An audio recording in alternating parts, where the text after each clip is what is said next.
Dogs bark. We expect that. But sometimes that barking can go haywire, turns into biting, scratching, and jumping. We call this territorial behavior, territorial aggression, or territorial barking. If your dog's barking, lunging, biting, and scratching is out of control when visitors come over, listen up because I'm going to help you understand your dog better and give you tips about what you can do to change this behavior. Look, territorial behavior is normal.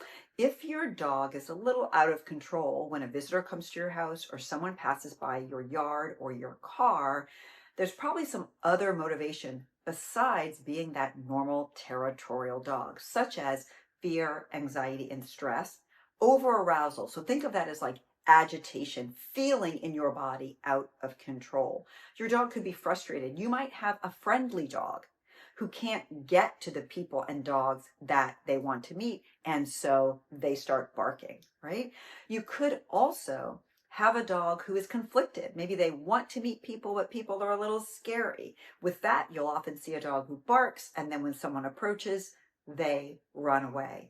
You might also have a dog who's bored, and barking at the window or the fence line has become a way that they can kind of self-exercise and relieve some of that boredom. What can happen is that a dog who is over aroused and fearful might bite someone as they come in the house, or very often dogs fight with each other at the front door or at the fence line. Most likely, at some point, your dog has been reinforced for barking.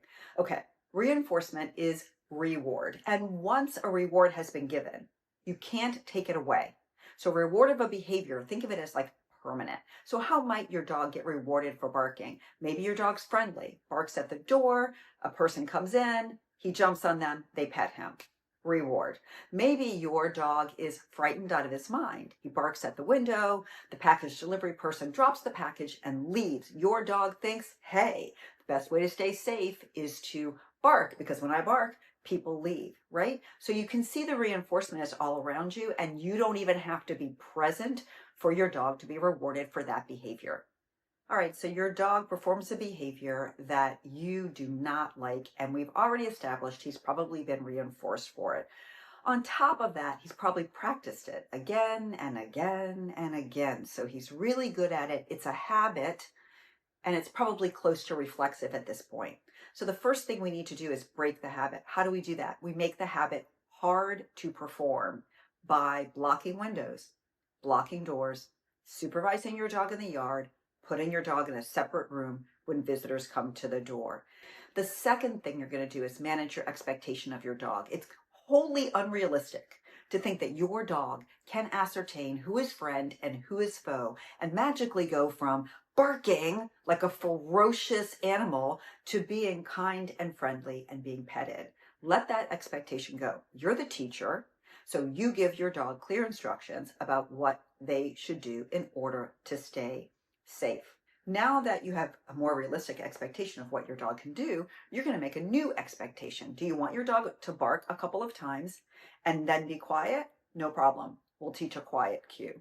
Do you want your dog to run to a bed and stay on the bed and not bark when people come in the home? That is a big ask. You have to teach, go to your bed. You have to teach, lie down. You have to teach, stay. Then you have to teach that as people knock on the door and come in and out of the house. And you need to get about double the repetitions that your dog has gotten barking at people and running toward the front door. So if your dog's practiced it 1,000 times, you need to practice 2,000 times. This is getting hard. And you can see why I recommend to a lot of people, when people come over to your home, put your dog in a separate room.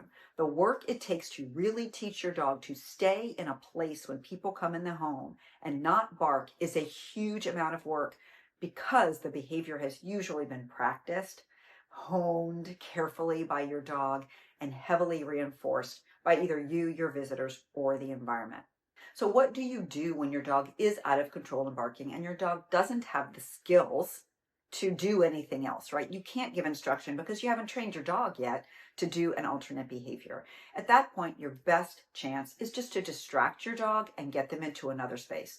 Cut your losses and get your dog out of a situation that is really harmful to him and maybe to your visitors as well. So what does that mean? I shake a treat bag, I shake a treat jar, I lure the dog by putting a treat trail, that's treats dropped on the ground, right? To get him into another room, and I close the door. There's a point where no training is going to occur, at least not the kind of training that you want to have happen, when your dog is that stressed. Cut your losses and get out of that situation.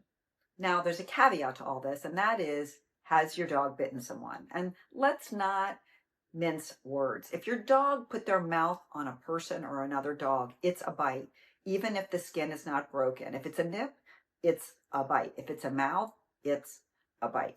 If your dog is in that category, you now have a greater responsibility, right?